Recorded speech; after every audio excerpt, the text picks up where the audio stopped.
Ternyata Nabi Adam minta ampun sama Allah dengan menyebut nama Muhammad sallallahu alaihi wasallam. Loh, gimana ceritanya Nabi Adam menyebut nama Muhammad? Nabi Muhammad kan belum lahir. Apa kata Nabi Adam berdoa? Allahumma inni atawassalu ilaika bijahi Muhammad. Aku minta ampun kepada engkau ya Allah dengan menyebut nama Muhammad. Allah nanya.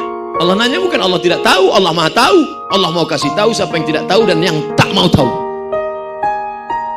Adam, dari mana kau tahu nama Muhammad? Ketika engkau menciptakan aku dari tanah ya Allah, fanafakhta fi ruhi, lalu kau tiupkan ruh ke dalam tanah itu, farafa'tu ra'si, lalu ku angkat kepalaku. Saat aku angkat kepalaku, aku lihat di tiang aras ada tertulis nama Muhammad bersanding dengan nama.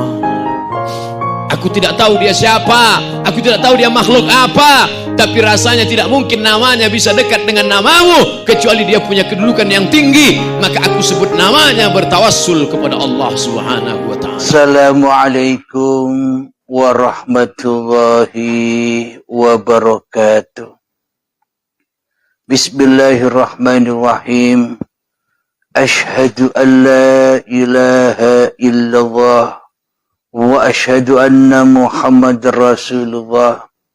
Allahumma salli ala Sayyidina Muhammad wa ala ali Sayyidina Muhammad. Rabbi shrah li sadri wa yassir li amri wahlul 'uqdatam min lisani yafqahu qawli. Amin. Bismillahirrahmanirrahim. Salam hormatku, salam ta'zimku, salam kasih sayangku kepada para jamaah tercinta dimanapun Anda berada, baik yang ada di dalam ataupun yang ada di luar negeri. Semoga kita semua senantiasa selalu di dalam keridhaan Allah Subhanahu wa taala. Amin ya rabbal alamin. Marilah kita awali kemahkan di dalam nyawa, di dalam jiwa, di dalam hati, di dalam roh, dan di dalam kehidupan ini dengan kalimah-kalimah thayyibah. Subhanallah walhamdulillah wa la ilaha illallah wallahu akbar wa la hawla wa la quwwata illa billahil aliyil azim. Sadaqallahul azim. Pada subuh yang indah ini, kajian kami beri judul cerita Adam dan Hawa itu hanya fiktif, tidak fakta, tapi fiktif. Hanya sebuah dongeng-dongeng saja bagi tiap-tiap diri manusia. Kenapa saya katakan fiktif? Sedangkan cerita itu datangnya dari Al-Quran, kitab suci. Al-Qur'annya benar, tetapi iman yang ada di dalam hati tiap-tiap manusia itu masih fiktif. Imannya tidak nyata, imannya ketika manusianya masih duduk menjadi Tuhan di dalam hatinya. Semua yang ada di Al-Quran ini serba dongeng, serba fiktif, serba tak nyata, karena iman manusia hanya kepada hawa nafsunya sendiri saja. Jadi cerita apapun tentang yang ada di dalam Al-Quran atau kitab suci yang lainnya, ketika di dalam hati kita masih kewujudan diri manusianya yang menjadi Tuhan, maka semuanya hanya fiktif belaka, hanya palsu belaka, hanya dongeng-dongeng belaka. Iman yang ada di dalam hati kita selama ini pun juga fiktif. Tidak nyata, bohongan, berdusta.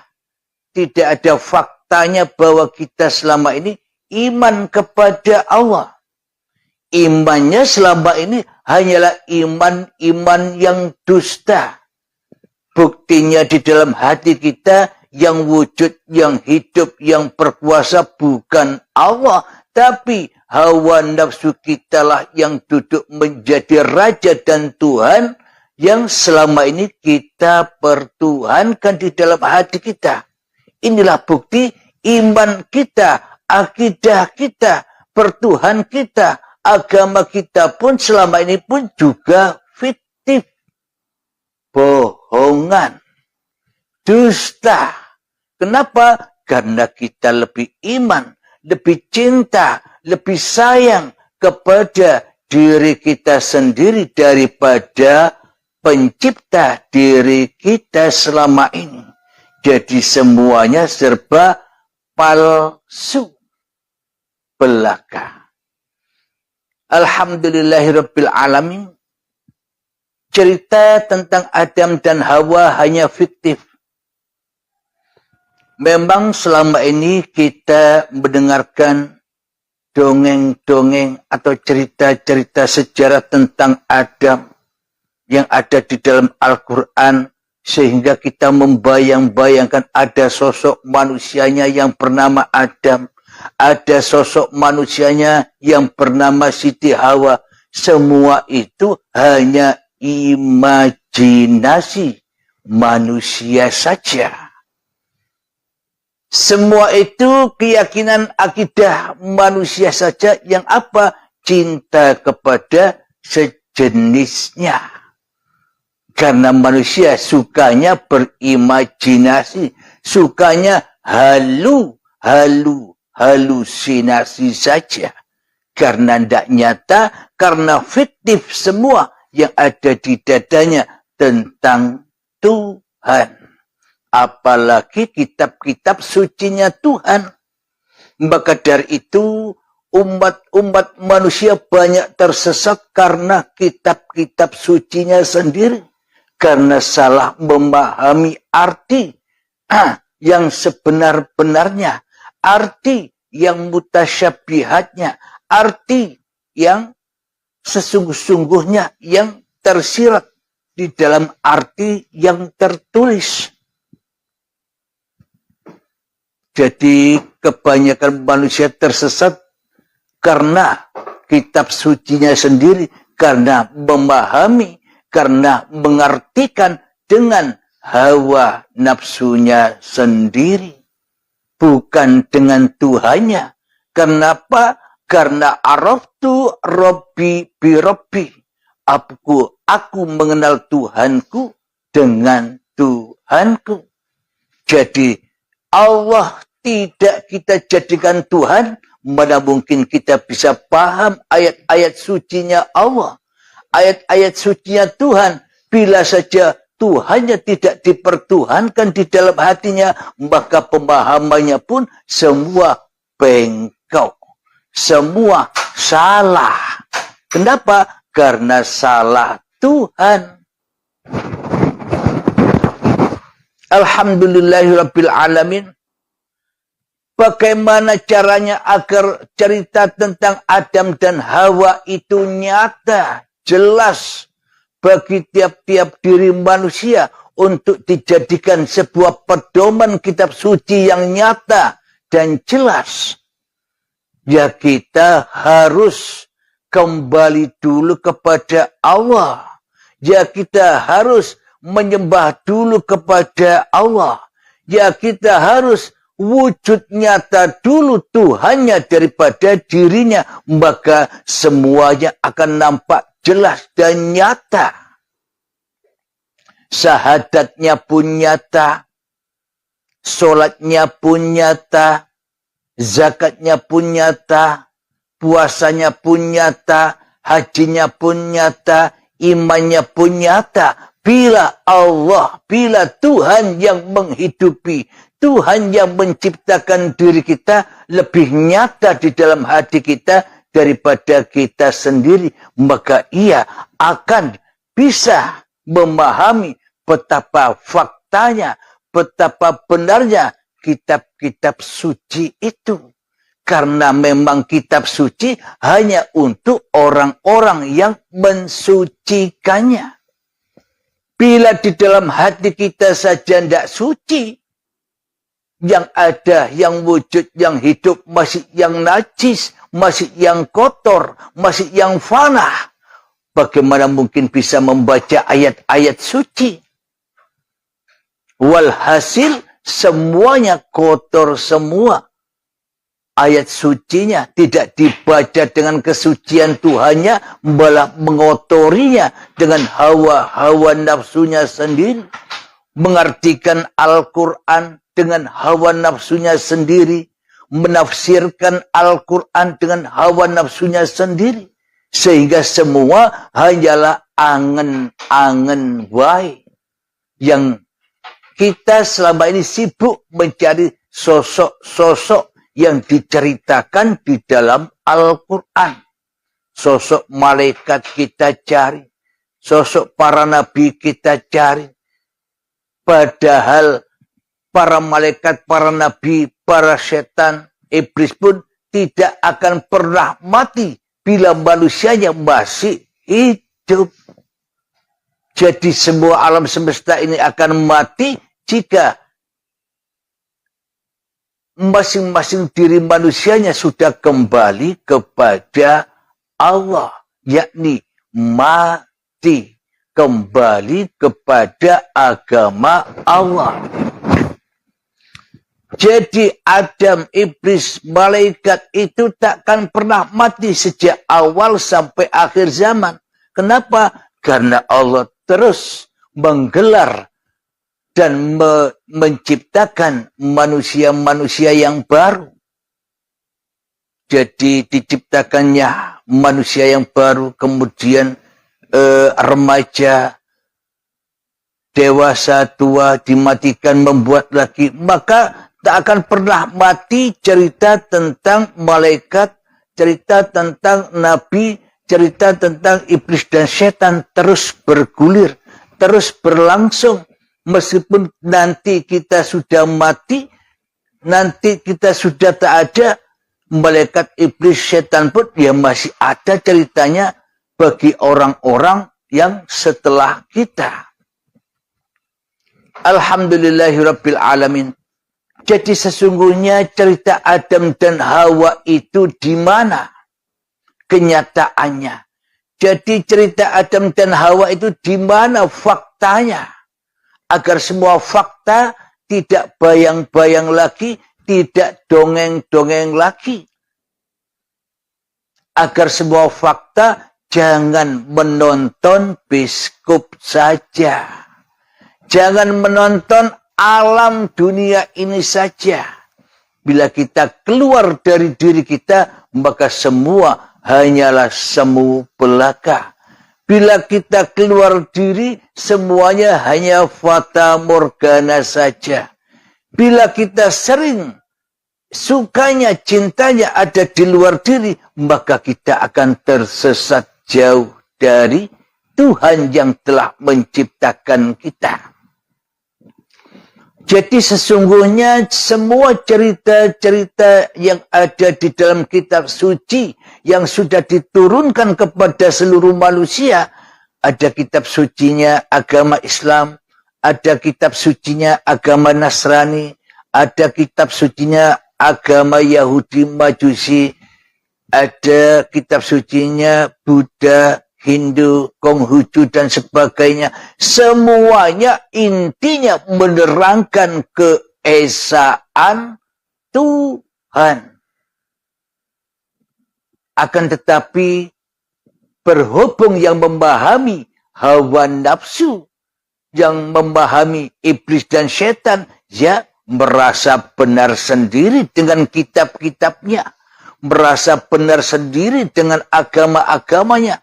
Karena sesungguhnya kita selama ini masuk kepada agamanya iblis yang sukanya memecah belah manusia, yang sukanya mengadu domba manusia di dalam beragama dan bertuhan. Alhamdulillah, mohon maaf.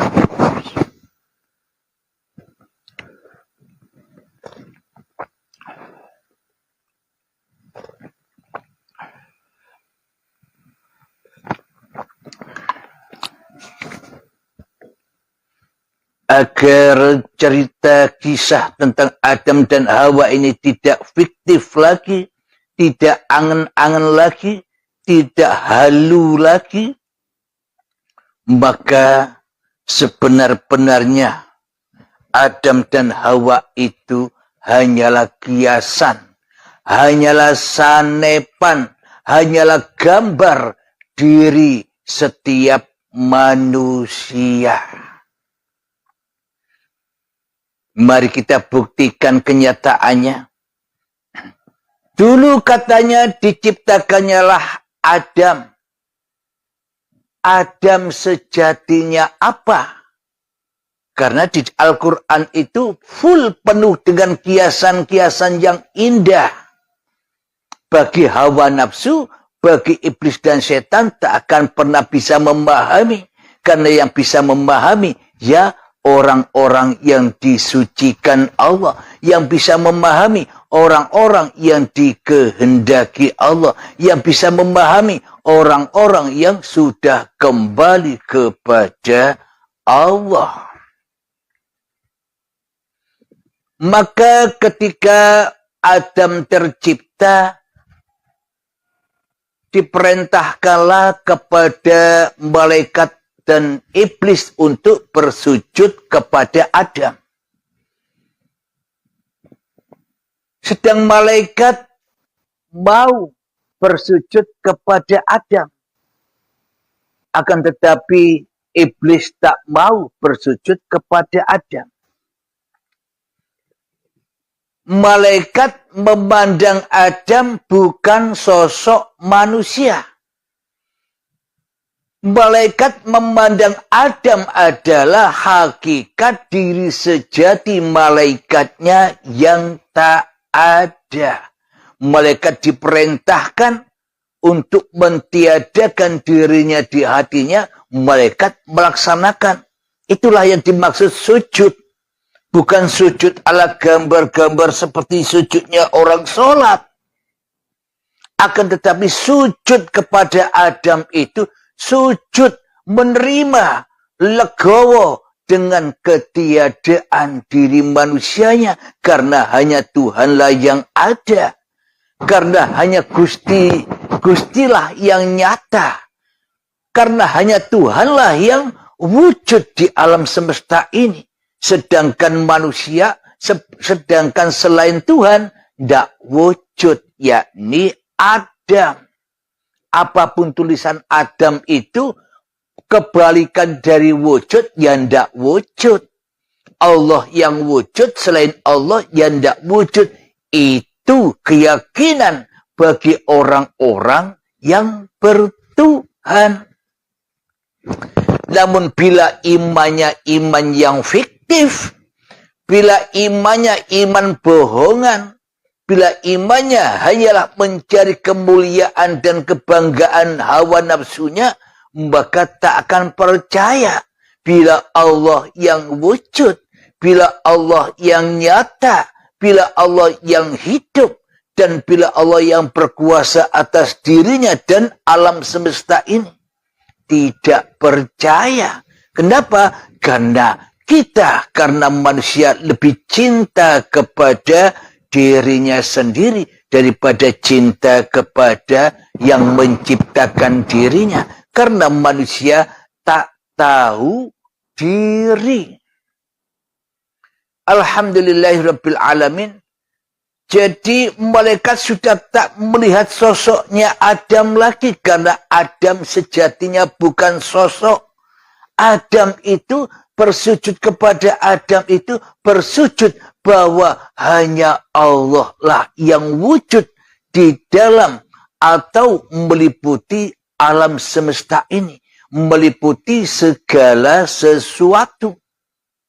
Itulah malaikat yang suci. Kenapa? Karena malaikat tidak merasa dirinya hidup, karena hidup yang ada pada diri malaikat ya uribe, Allah yang suci. Maka yang suci bisa maduk kepada yang suci. Akan tetapi yang kotor selamanya tidak akan maduk, tidak akan ketemu dengan yang suci. Selamanya manusia akan tersesat di dalam hatinya.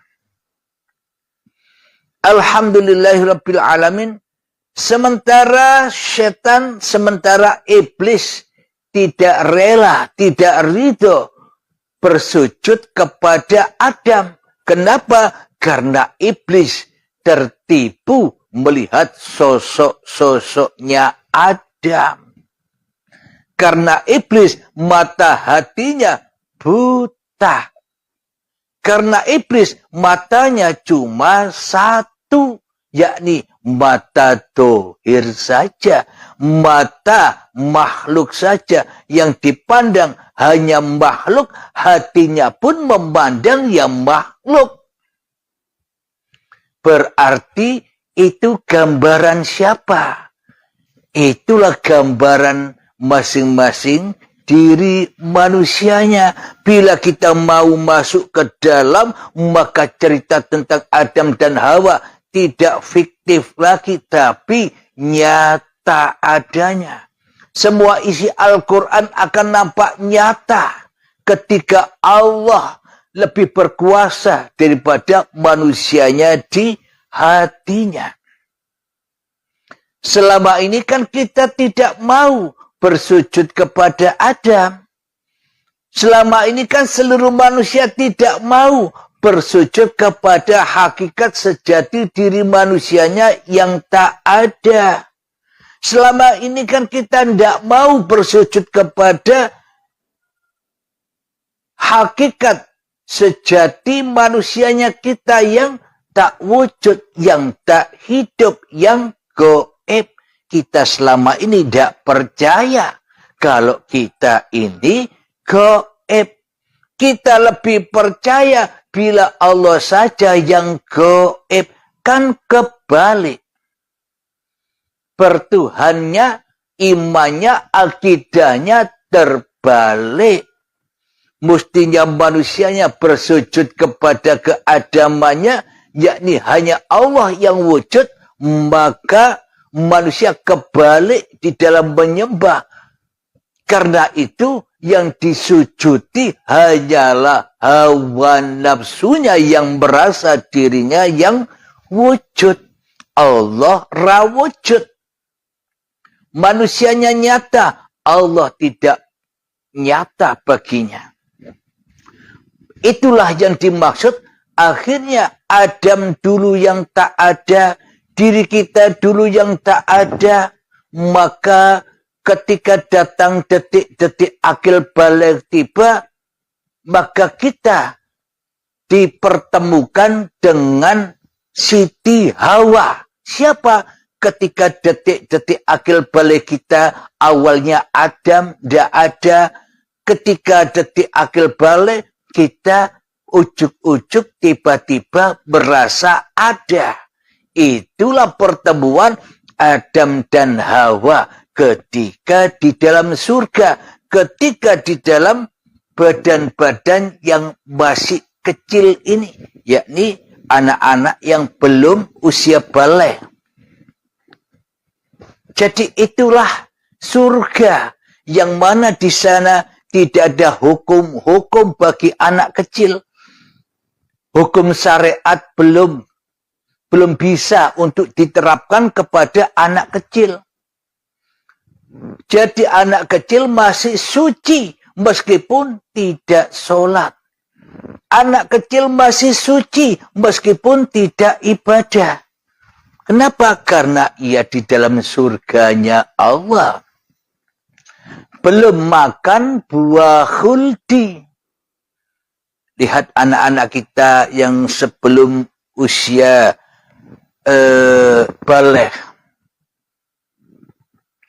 Akan tetapi ketika itu Tuhan berkata, makan dan minumlah di dalamnya. Akan tetapi jangan sampai engkau mendekati pohon ini. Pohon ini maknanya kebanyakan manusia menafsirkan sebuah benda, sebuah pohon, sebuah buah-buahan. Adam pun dulu ditafsirkan sebagai sosoknya Nabi Adam. Padahal diri kita sendiri yang sebelum kita makan buah khuldi ketika kita belum balik. Itulah Adam. Itulah Nabi Adam. Nabi yang suci. Kita belum terkena hukum-hukum syariat. Berarti kita kan pernah jadi Nabi. Kita kan pernah jadi Rasul. Seluruh manusia sama perjalanannya. Maka dari itu para nabi dan para rasul diturunkan sebagai contoh manusia. Ini loh kamu sesungguhnya. Agar manusia sadar bahwa dirinya pun juga nabi. Bahwa dirinya pun juga rasulnya Allah. Bukan nabi dan rasulnya iblis. Agar manusia sadar. Alhamdulillahirabbil alamin. Jadi ketika Adam dan Hawa bertemu, ketika kita belum merasa ada, masih Adam, ketika detik-detik akil balik tiba, ketemulah kita dengan Siti Hawa. Ketemu, maknanya kita mengaku-akui, langsung datang gerdak. Oh, ini hidupku. Gerdak. Oh, ini badan-badanku. Dan semuanya diaku-akui menjadi milik manusianya. Itulah ketika Adam dan Hawa memakan buah yang terlarang. Pohon yang tidak boleh didekati. Apa itu? Ngaku-ngaku jadi Tuhan. Itulah yang dimaksud pohon terlarang. Itulah yang dimaksud buah khuldi yang tak boleh dimakan, yang tak boleh disentuh oleh Adam dan Hawa. Apa maknanya? Kita selama ini makan buah khuldi, buah kehidupan. Hidup sudah kita akui sebagai hidup manusia kita. Badan sudah kita akui sebagai badan diri manusia kita. Ilmu sudah kita akui sebagai ilmu diri manusia kita. Amal sudah kita akui sebagai amal diri manusia kita. Usaha sudah kita akui sebagai usaha diri manusia kita. Keberhasilan dan kekayaan sudah kita akui sebagai keberhasilan dan kekayaan kita. Itulah buah-buah yang terlarang itu. Sehingga ketika manusia memakannya, ia akan tersesat jauh dari Tuhannya. Akhirnya Adam dan Hawa diturunkan ke bumi, disiksa, dipisahkan. Tidak bersama lagi. Apa buktinya? Kita selama ini hidup dengan Siti Hawa, hawa nafsu.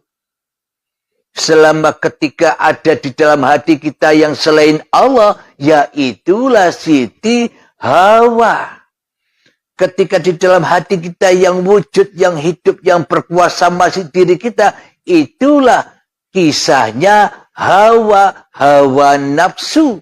Sebelum ketemu dengan Adamnya, sebelum sadar bahwa diri manusianya tidak ada, sebelum baiat, maka Adam dan Hawa tak pernah jumpa di Jabal Rahmat. Ya terpisah terus, ya tersiksa terus. Yang Adam panggil-panggil, Hawa, Siti Hawa. Yang Hawa panggil-panggil, Adam, di mana engkau? Ilustrasi, kalau ditafsirkan secara hawa nafsu, secara kemakhlukan, secara kemanusiaan kan demikian. Akan tetapi Adam dan Hawa akan bertemu lagi ketika manusianya menghadapi pintu baiat, menghadapi kematian. Akan ketemu lagi ketika manusianya sudah hancur, sudah kiamat di dalam hatinya dari arca, dari berhala-berhala Tuhan-Tuhan yang diberhalakan di dalamnya. Alhamdulillahirabbil alamin. Sebelum kita lanjutkan, marilah kita hening-heningkan dahulu hati kita, kembalilah bersujudlah kepada keadaman kita agar ketemu lagi antara Hawa dan Adam, ketemu di dalam ya ayyatuhan nafsul mutmainnah, agar hati kita bisa tenang bila sudah bertemu Adam dan Hawa di Jabal Rahmat, di hati yang dirahmati, di hati yang dikehendaki Tuhannya. Bismillahirrahmanirrahim. Mengheningkan cipta, mulai, silakan.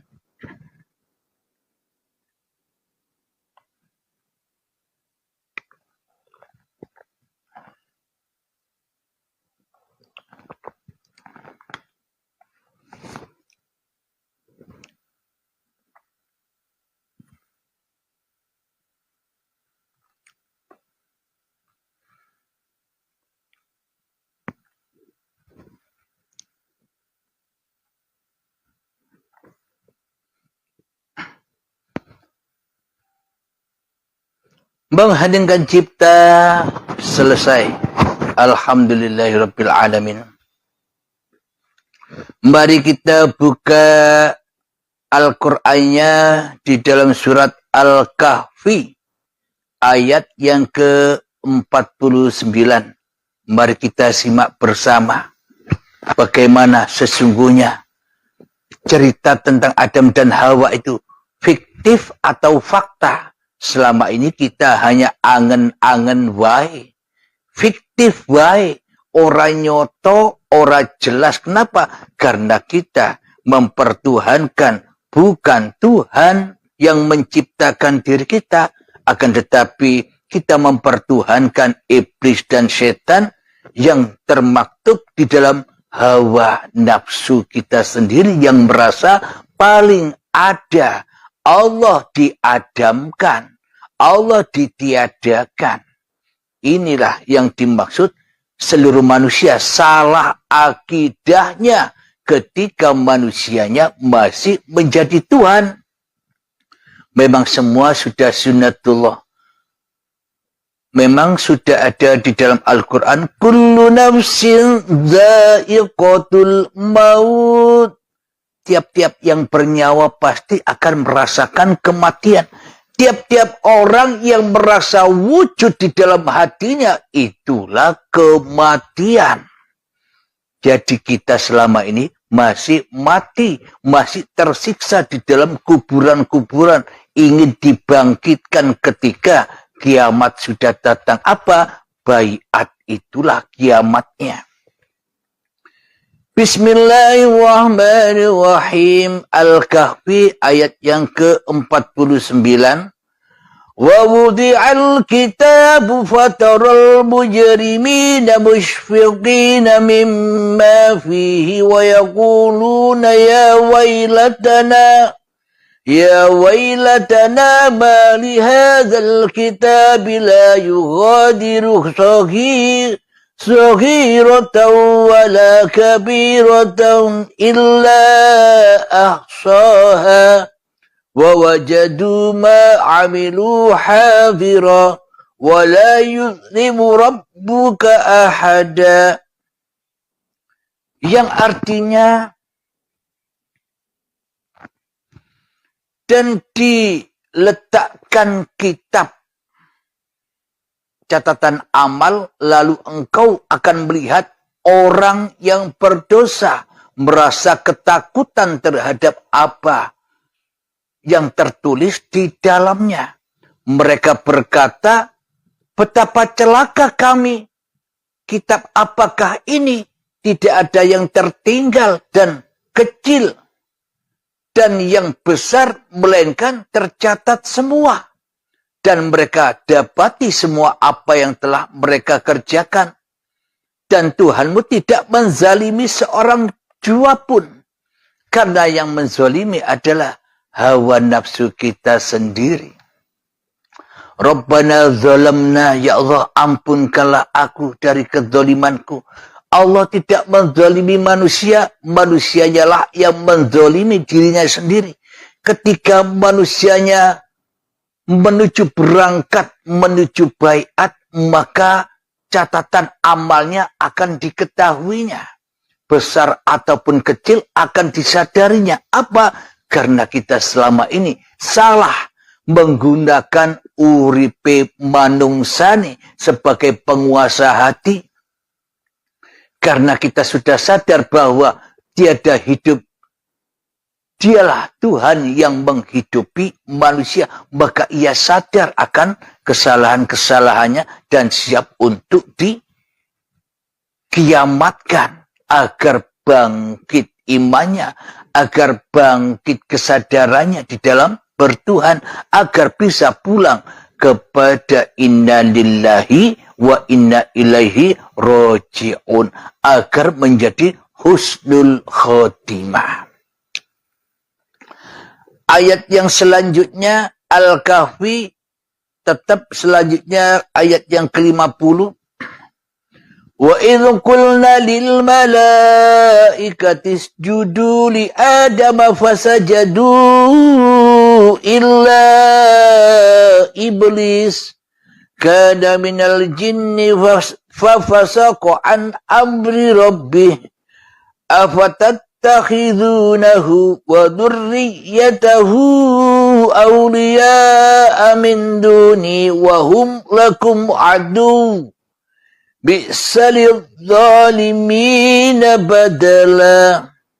Yang artinya, dan ingatlah ketika kami berfirman kepada para malaikat, sujudlah kamu kepada Adam. Maka mereka pun sujud kecuali iblis. Dia adalah dari golongan jin. Keturunannya sebagai pemimpin selain aku. Padahal mereka adalah musuhmu.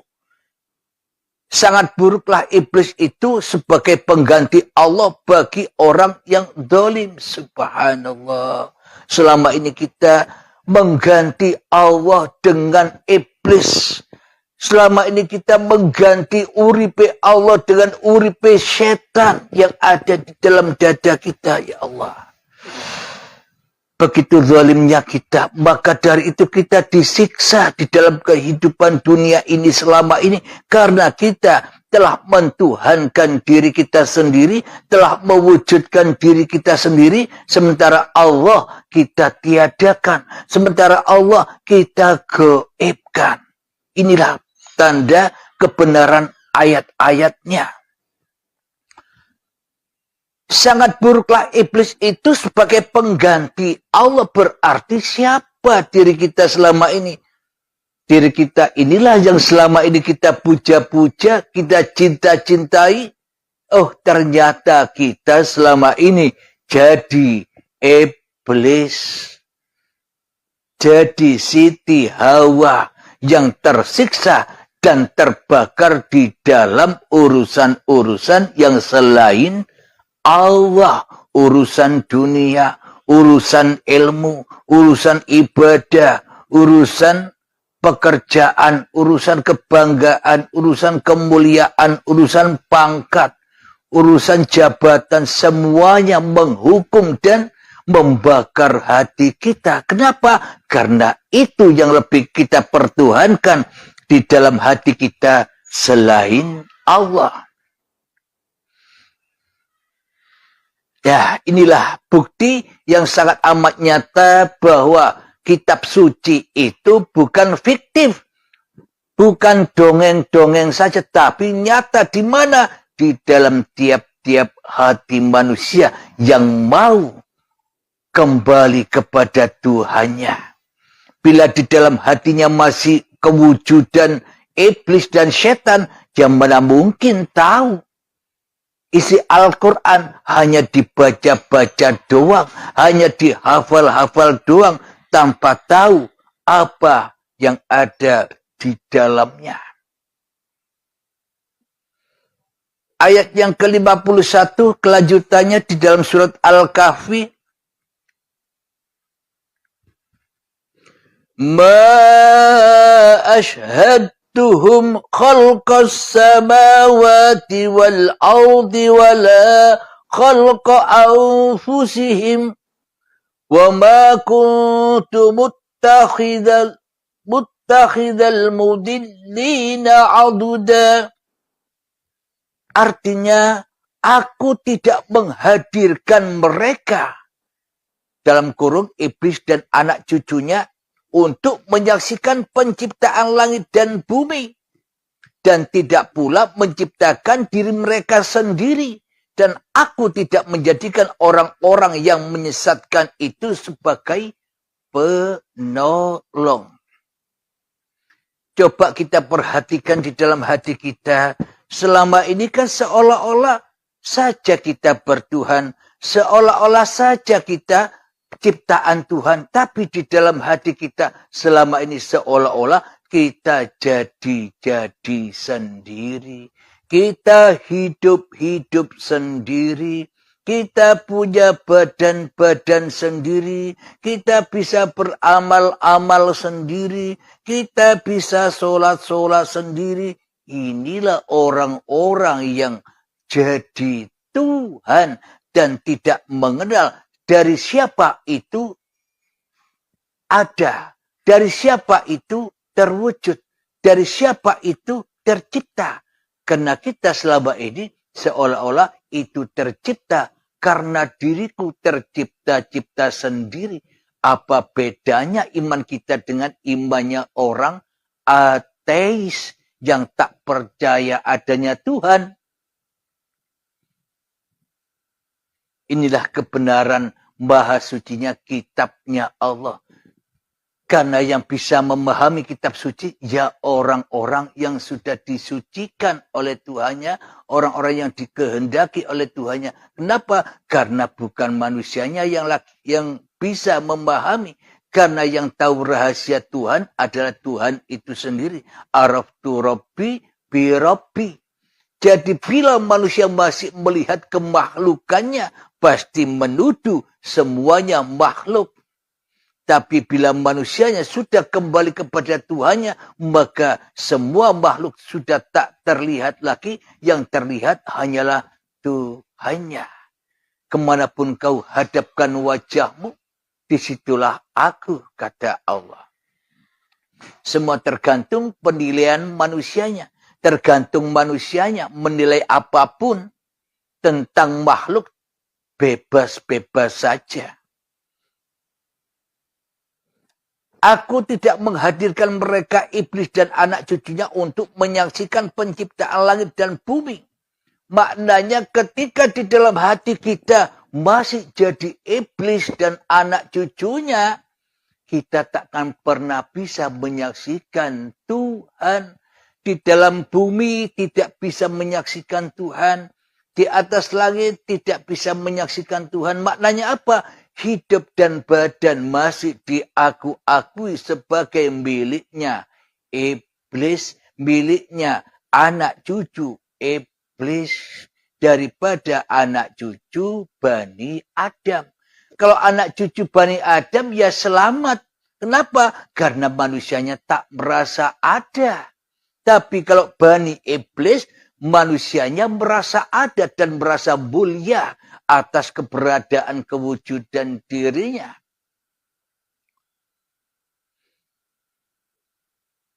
Jadi ketika manusia masih wujud iblis, maka takkan bisa menolong yang lainnya kecuali ditolong masuk neraka jahanam. Mari kita lanjutkan ayat yang ke-52 surat Al-Kahfi. وَيَوْمَ يَقُولُ نَادُوا شُرَكَائِيَ الَّذِينَ زَعَمْتُمْ فَدَعَوْهُمْ فَلَمْ يَسْتَجِيبُوا لَهُمْ وَجَعَلْنَا بَيْنَهُمْ مَوْبِقًا. Yang artinya, dan ingatlah pada hari ketika dia berfirman, panggillah olehmu sekutu-sekutuku yang kamu anggap itu. Mereka lalu memanggilnya, tetapi mereka sekutu-sekutu tidak membalas seruan mereka, dan kami adakan untuk mereka tempat kebinasaan, yakni neraka. Ilustrasinya, logikanya begini. Ketika kita berusaha di dalam mencari harta, ketika berhasil meraih apa yang diimpikan di dalam hati kita, pasti kita jauh dari Tuhan, diri kita merasa bangga, diri kita merasa mulia, diri kita merasa berhasil dengan daya upaya kita selama ini.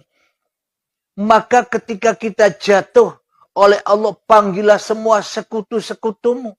Mana ada yang bisa menolong selain Allah?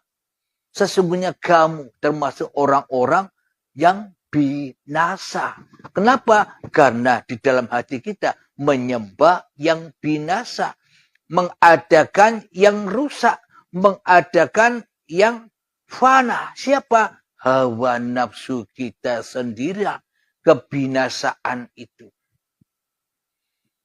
Subhanallah, ma fakta, ma suci Allah.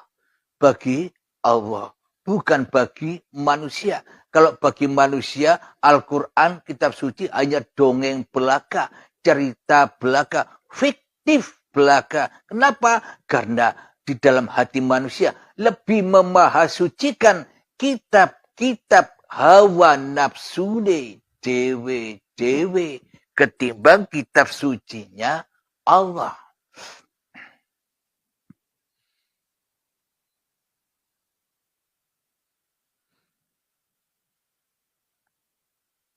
Ayat yang terakhir, yang ke-53.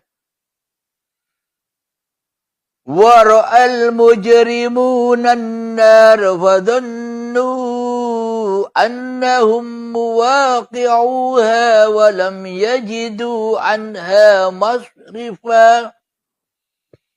Dan orang yang berdosa melihat neraka, lalu mereka menduga bahwa mereka akan jatuh ke dalamnya, dan mereka tidak menemukan tempat berpaling darinya.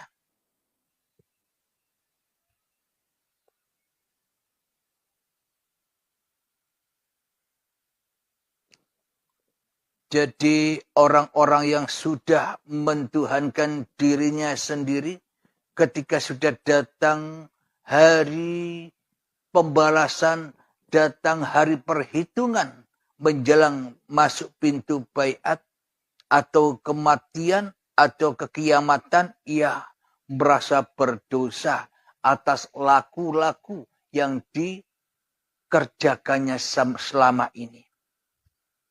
Maka ia menduga kelak ada neraka atau siksa kubur yang akan menyiksanya. Namun bagi orang-orang yang sudah kembali menyerahkan semuanya kepada Allah, mana mungkin Allah menghukum Allah. Allah menyiksa Allah. Jadi bila manusia sudah kembali kepada hakikat diri sejatinya yang tak ada, yang tak wujud, Adam, apa yang mau disiksa lagi?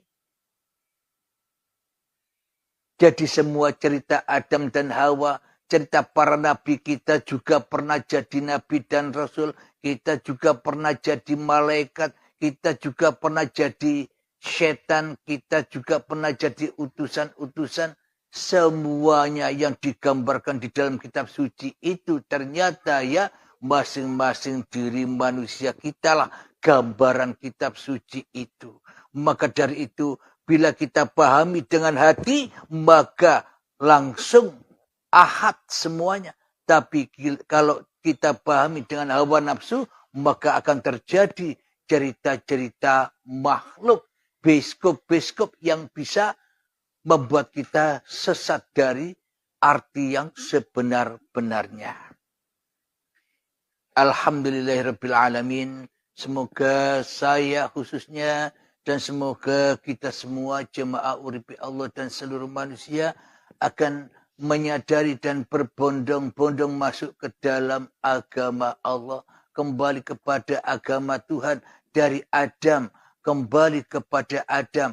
Anak cucu Adam. Ya tetap menjadi anak cucu Adam. Anak cucunya yang tak ada. Anak cucunya yang gaib. Manusianya kan tak ada. Manusianya kan gaib. Yang wujud hanya Allah. Alhamdulillahirrabbilalamin. Sebelum kita akhiri kajian di subuh yang indah ini, marilah kita gemahkan bersama salawat dhalimin daf'ul bala. Allahumma salli ala sayyidina Muhammad wa asgili zalimin bizalimin. وأخرجنا من بينهم سالمين وعلى آله وصحبه أجمعين الحمد لله رب العالمين اللهم يا قاضي الحاجات اللهم يا مجيب الدعوات اللهم يا رافع الدرجات اللهم يا محل المشكلات اللهم يا شافي الأمراض اللهم يا كافي المهمات اللهم يا دافع البليات اللهم اختم لنا بالإيمان اللهم اختم لنا بالإسلام ربنا آتنا في الدنيا حسنة وفي الآخرة حسنة وقنا عذاب النار وصلى الله على سيدنا محمد وعلى آله وصحبه وسلم آخر كلام السلام عليكم ورحمة الله وبركاته.